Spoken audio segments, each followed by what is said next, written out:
but it's a remarkable ragtag team that really what it did is it united gray and blue again as red, white, and blue. I mean, so after the Civil War, there was no appetite for a large standing military, right? Million Americans, blue and gray, had died in combat.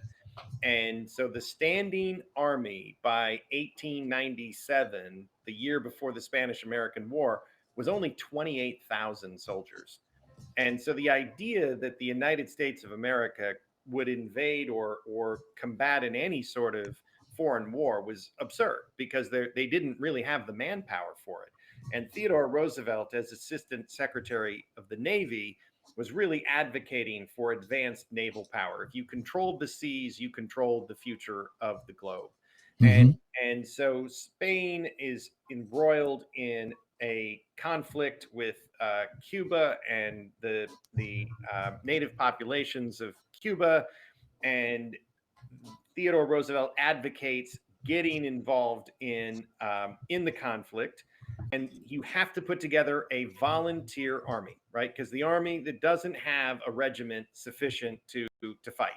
So Theodore Roosevelt, having his experience out west in Dakota, gets ranchers and cowboys and the Eastern elite. I mean, members of the Rough Rider include the number one tennis player in the world. They include two Olympic athletes alongside, Buffalo Soldiers and Native Americans. But it's a remarkable ragtag team that really what it did is it united gray and blue again as red, white, and blue. It was the first conflict after the Civil War where Union and Confederate soldiers worked together again as Americans. And that really, so he was the hero. Think about that. He was the hero of the war that really was the first major conflict after the Civil War. Yeah, he brought everybody back together again. And that he goes in 3 years, he goes from Assistant Secretary of the Navy to President of the United States. I mean, when he says it was his crowded hour, it's an understatement. I mean, that is a trajectory unlike which we have ever seen in American history.